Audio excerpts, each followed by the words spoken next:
Hi, I'm Sky High Phoenix, a game developer studying for a specialism in game design at the University of Portsmouth.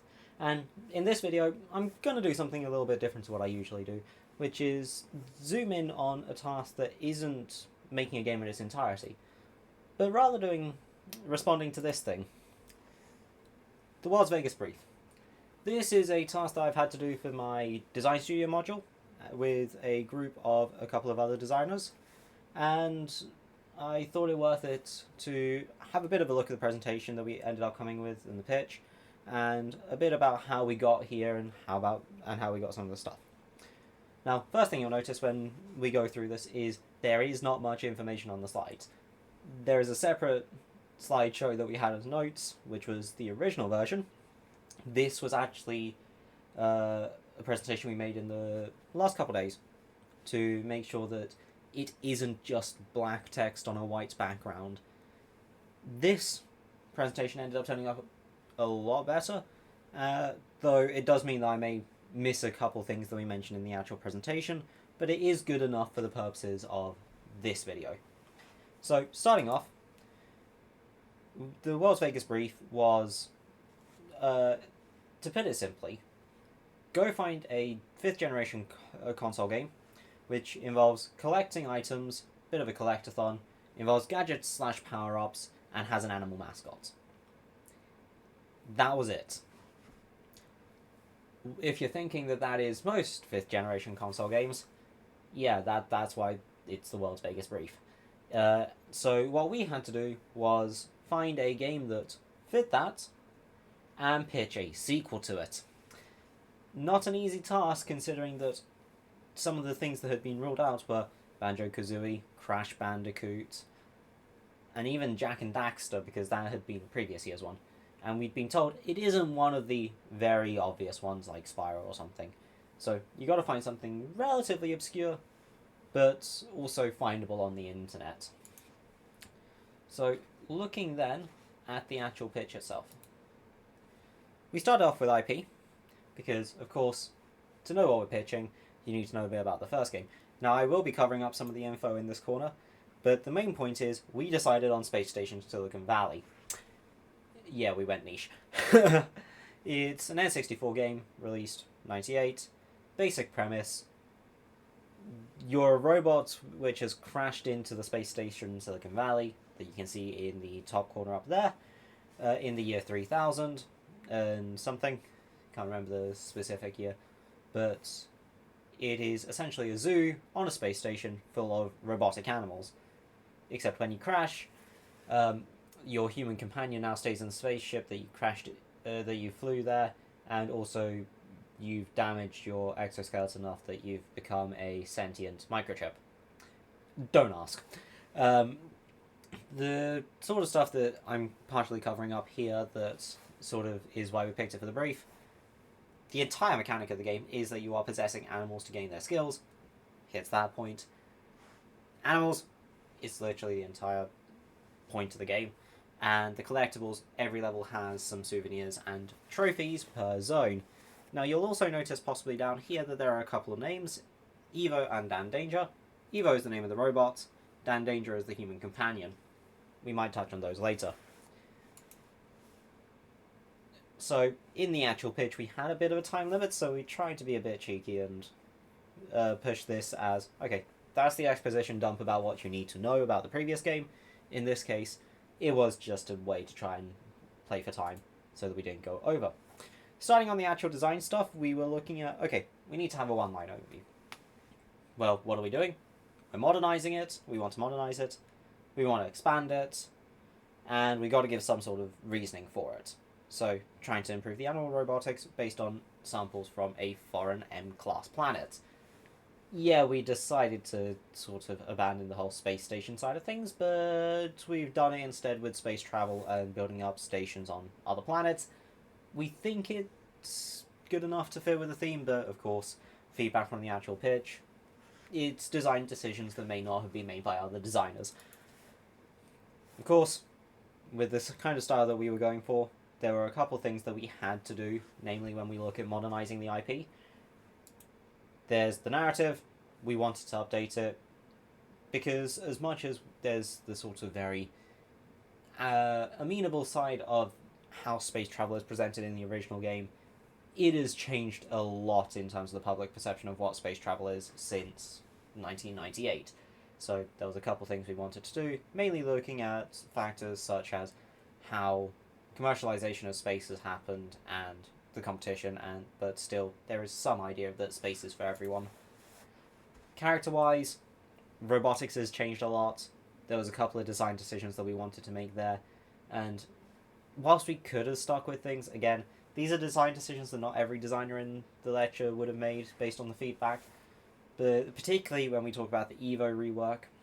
But we felt it was appropriate given, well, some of the context in the world we're building and the fact that it's a modernized version, and let alone the fact that we also had some space to do this given that Evo's previous exoskeleton is destroyed.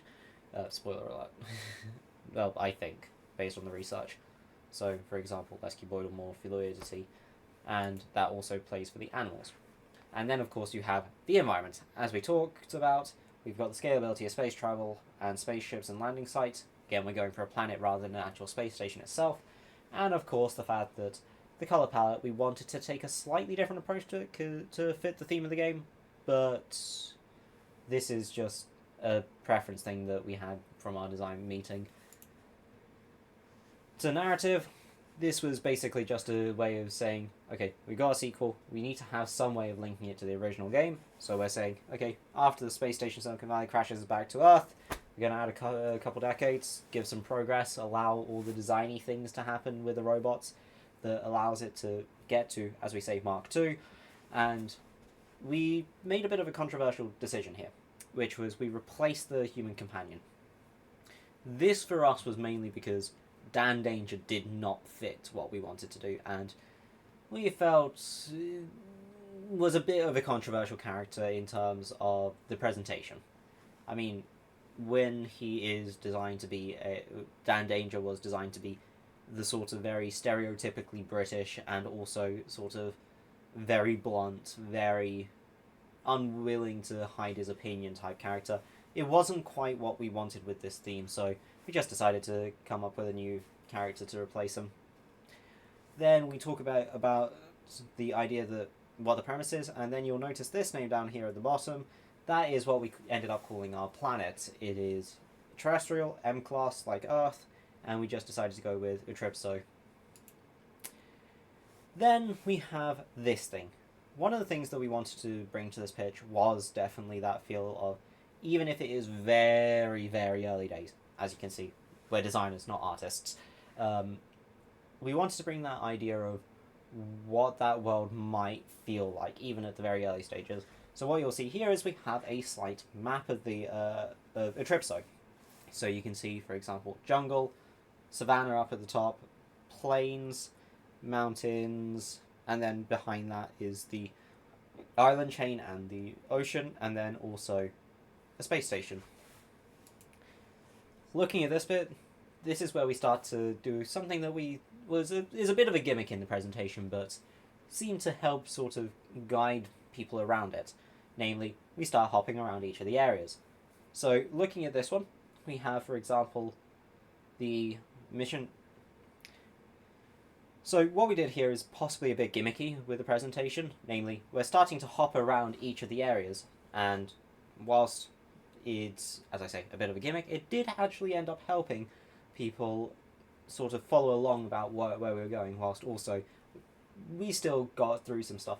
So starting around the space station where we land, this was our opportunity to talk a bit about, okay, you're on this planet, what's your mission? It's to collect samples. What is the conflict in this? There's other factions who want to do it, and they're not willing to share. So what you'll need to do is, as a player, is go through levels, collect those samples, and get them back to the base. So at this point, we start exploring around the world. First to the plains. Here we have the idea that we have, as I'm covering up slightly, 6 zones, 5 biomes, and the outpost. Each biome has multiple levels, including one boss level, and completed levels and zones give samples. Very, very sort of standardized formula, very linear, similar to the first game, but it was the formula that worked that we wanted to modify with the idea of boss levels, and possibly, as we'll touch on later, finales to each zone. But it very much is in keeping with the original game that, okay, you've got different biomes that you've got to go around, and each one of those has separate levels. Get to the end, complete the objective, get something in return. Gameplay mechanics. The whole thing about the original game was the animal possession, and it is here to stay. In the original game, you were an animal at the start of your level, and the microchip could escape that animal to change into other ones. Again, we're going for something similar. We are going to predetermine the animals for each level. Doesn't quite fit the vibe of the whole each level is separate, and to have it where you can just choose any animal, particularly when it is very much designed to be with certain mechanics that you complete each one. And if I get out the way again, you can see that there are a couple of examples of animals from the original game, namely the racing dog and parrot, which is now behind me. And these are the kinds of things that we were thinking we could port across. I mean, some of these, yes, you'd need model updates and possibly a bit of skill updates. For example, the missiles on the rocket racing dog, that probably needs an update. But the idea is, some of these animals we can simply just bring back with some modifications. They make sense in the game, and the idea that, okay, these might be things that you may have brought on the spaceship to help with you. Others, if I get out the way again, are like the racing tortoise and the tortoise tank. I'm going to focus on this one for the time being. It's a tortoise tank. It's fun, yes. If there's an easy way to weave it in, and it makes sense, we might give it a go. But it's one of those things where it's a spaceship out that you need to get it on, and does it fit any of the themes? Not as well as we would have hoped. So there are some of these, such as the racing tortoise, which is behind me, and the tortoise tank, that were less likely to be in the sequel, and for the purpose of the pitch, we said, okay, these are the kinds of ones which we have to get rid of from the original cast and possibly replace, because they just don't fit within the world that we're creating. But then there's some of the ones which you may have a look at, for example, from the concept art here, such as the lizard and the dog, just standardized, that we were talking about adding in. Because here's the idea, gameplay levels.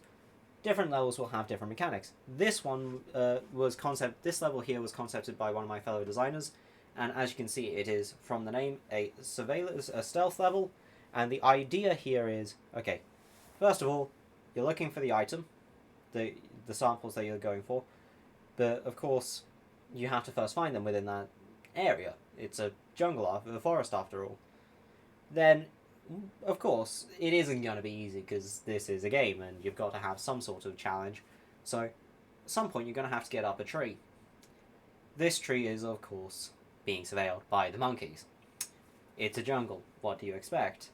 So, you've got this lizard here and you have to climb up the tree undetected to reach the samples and complete the level. Now, these two pieces of concept art, if I get out the way again, are probably some of the best bits of this presentation.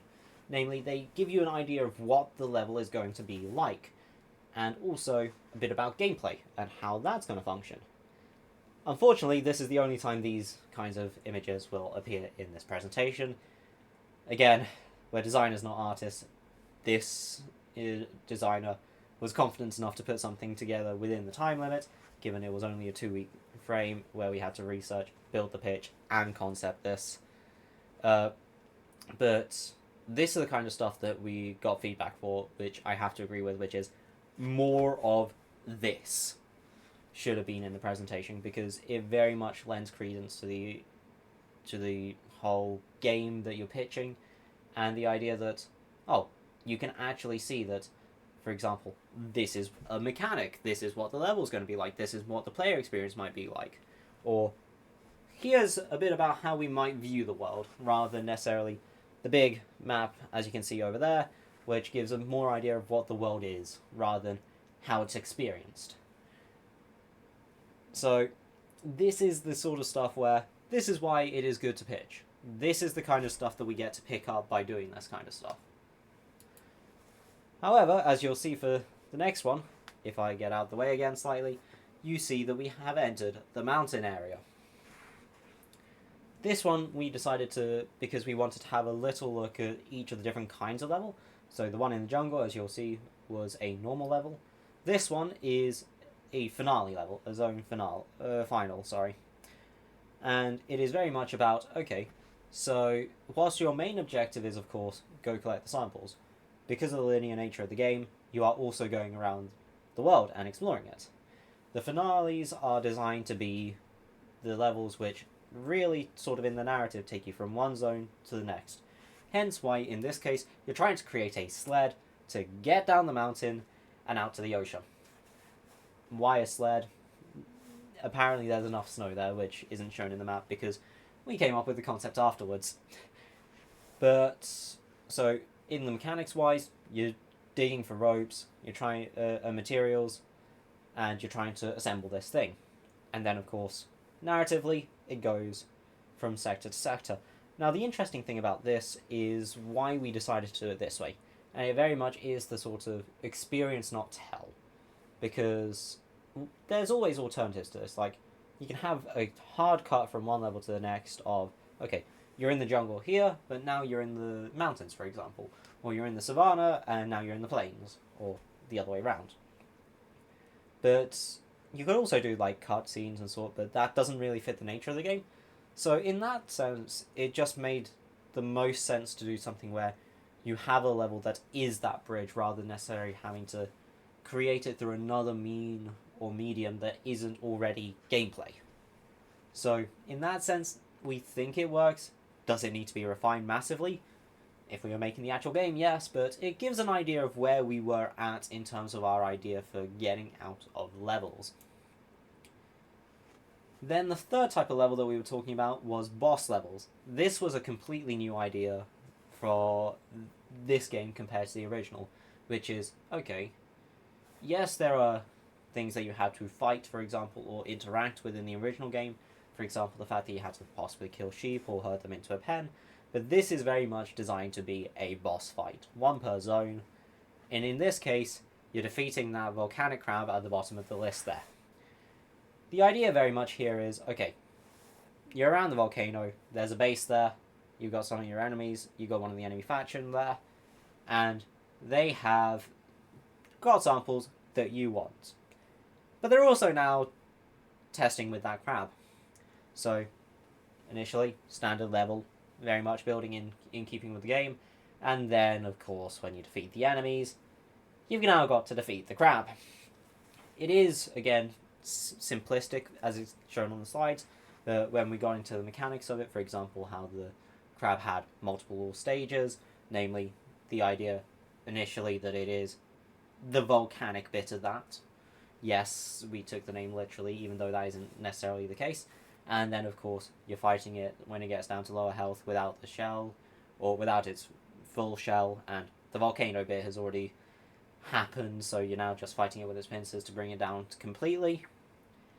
Once you've done that, you don't need the stealth mechanic anymore for this on the second one, but the idea was, it is one of those things where the bosses also provide narrative. The idea that, okay, you're dealing with the factions, you're dealing stealth, but then also within that world you get to experience some of the stuff that's been going on, and why it happens. Again, could it be refined? Massively, yes, if we were actually going to make the game. But for the purposes of a 2-week assignment, with the notes that we gave in the actual lecture, seemed to work well. Of course, the world is one thing, but we also have to consider how gameplay works. And this was something that was actually relatively last minute in our planning, which is probably an oversight, given that this is what the original UI looked like. Yet, even though it was last minute, we did some, again, gimmicky stuff with it to make it look a bit better than it was. Namely, we were making some design decisions that, again, feedback says that not every designer would make, but we felt it was appropriate in this case.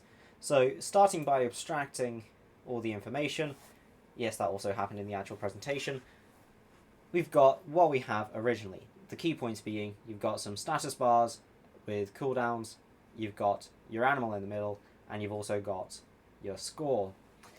Then what we decided to do initially was, okay, let's clean up those status bars, the health and stamina, and you've got an attack and a dash, or an ability and a dash on cooldown. Looking at this, coming back to it after a while with fresh eyes, yeah, that's probably a bit badly proportioned, and the original might have had an idea with the imbalanced proportions, but this is what we went with. But the other thing we did was, okay, we want one area where we have all of our information, because particularly with some of the levels, mechanically, that we were thinking that we didn't end up pitching as specifics, because of time, was, okay, we wanted the player to have as much viability for use of the screen for within the level, so let's take that big score box and put it underneath the health bars and stamina bar for just having a single information HUD. Now, of course, there's also the controls, which link into this. Namely, as much as that was very much a thing of, okay, you've got your UI and it's very retro, the other thing that was retro, at least in this context, is the N64 controller compared to what we have here. So, as much as we've made decisions that don't necessarily align with what might have been the thing at the time, and modernizing it, again, this is the other side of modernization. The idea that, okay, we've got controllers which are now dual analog stick. We've got enough buttons that we can go for 2 per action, for example, if we use the shoulders and triggers.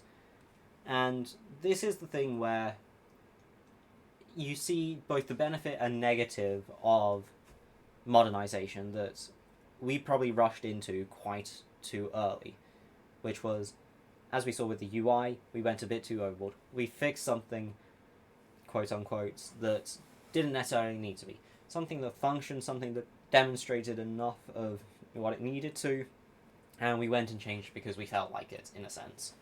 Versus something here which is very much functionality. So even though we thought we were dealing with something for functionality with the UI, this is really what we should have been focusing on a bit more, because one of the bits of feedback, and I can see it, I didn't see it as well at the time, but sort of having reflected on it, it's a lot easier to see that, yeah, actually there is a point there. The UI stuff, if I go back to it here, this definitely was a bit, okay, did we actually need to do that, and was it executed to the best situation? Probably not to both of those, but then again, we're still learning this. We're still very early on in the course for this, but it is one of those things where this is the kind of mess up you hope, because it's very simple, and it gives you a lot of information that you don't always need to mess with stuff to make it new. You can take something that, even if it is a bit more outdated, you can just give it, for example, a new look with some of the new art, but keeping the functionality the same, or do smaller changes to make it feel more like the original game and feel more like the sequel necessarily than just a completely new game with the same IP. And again, with the controllers, the feedback here was, yeah, makes sense. This is the kind of stuff that you'd expect for this kind of modernization. So, 2 sides of the same sword. Just one of these in this case was a bit more dangerous for us in terms of how we design this than the other. Then the other bit of this was feasibility analysis. This was the bit that we were least confident with, and it probably shows. Namely, we were running this against a series of games from GameStats.com Steam database, and we essentially looked at this as a platform, because that's what the original game was. So, platformer, collectathon, 6,313 games, that were, or 5% of all Steam games. That was roughly what we were looking at when we specified down here. Now, what we did was probably incorrect for what this is meant to be, and sort of the feedback was, it's okay, but it isn't great for this feasibility analysis, because we then did a couple of case studies, namely A Hat in Time, 5 years development, budget we're looking at, revenue, and sort of the idea of what it is, and it's a bit of an older game in comparison to when we're dealing with this in terms of pitching this, compared to, for example, Sonic Frontiers, more recent, again 5 years development time, and then more expansive levels. So what we've done here with the individual case studies is sort of not necessarily what's needed for market analysis, and that is something that we need to improve on. But then again, none of us in the team knew what to do initially. So from that perspective, this is okay. We've tried it, we've learned what we need to do, but also this is very much a thing of, are either of these games transferable in terms of their experience to ours, particularly when we're making a very different kind of game. But then again, it was a decent attempt, and as I say, feedback taken on board. The other thing is implementation viability. As you might see from the fact that that line up there does not have a time value, we weren't sure about this either. So yes, we had some of the designy stuff, such as, okay, we want 2 to 3 main puzzle elements per level. Level layout is mainly platforming, and the environment is designed to be modular. The coding for that, we couldn't estimate it. We didn't have enough technical expertise for that one, and from the artistic side, we also didn't have enough artistic experience. And then the other numbers that you might see, for example, boss levels, how they have a major encounter, they're all unique. We just said 1 month each and 2 months for the environments. We don't know if that's feasible. It may be completely wrong. It was our best guess at the time. And then, of course, the animals, because they're not necessarily part of the levels, but they're reusable. So 1 active ability, 1 passive ability, and movement implications. So art likely takes 2 weeks. They're simpler 3D models than a lot of things in the modern gaming culture, but still, they're 3D models. They're putting in a 3D environment, some level of rigging. That's probably an underestimate. And then the coding, we just put a ballpark estimate out there because we didn't know. Again, this is something that probably comes with experience, which we didn't have at the time, similar with the market feasibility research. But again, it's a learning curve. But fortunately, this wasn't the target of any feedback, so we've at least done something ballpark right. And then again, when we finished off, this was kind of the overall message that we wanted to leave. The idea of what the world is like, as you can see here, and then further up in the corner, the idea of what a level is, and then sort of a bit about the UI and the experience. Ultimately, what we see with the levels up in the corner should have been more of that in the game pitch, and the UI stuff, again, these are where we can see how the pitch was done to sort of be a bit more gimmicky, to try and see the changes as well, to sort of, okay, if you knew the original game, what's the build, how are we building on it? And then, of course, the unique element with the planet. But was it 100% perfect execution? No. It ends up being a bit gimmicky, but still something that captures your audience's attention. But that considered, this is only the second game pitch our team had done as individuals, for each individual, and the first one we'd done as a team. And for that sense, this hits a lot of what we had hoped for in terms of that progress and improvement. Because the original game pitch that we did at the start of this course was very much, okay, give us a game concept. None of the additional stuff around it, none of the specific mechanics, just, okay, here's the concept, give us the high-level overview. This started taking it further into the details, but there should have been more. But then again, this was already long enough that we were overrunning in our time limits. So maybe there should have been a slightly different focus, possibly. But overall, it was a decent pitch for what we had done. And in that sense, I'd say it met its point. That being said, that is most of this thing. Yeah, there was a bit of feedback additionally, like, okay, how we presented it and actually being up in front of a bunch of people, but that is also just the sort of element of confidence that needs to be built, especially when we consider how we divvied up the work. But again, it's people skills. It's something that is a more continuous progression rather than something that can be analysed on its own, such as like with this one. But overall, decent experience, meets the brief, and a decent bit of learning out of it as well. And I have to say, quite fun when you get to make things like the map and do the animations to support your pitch.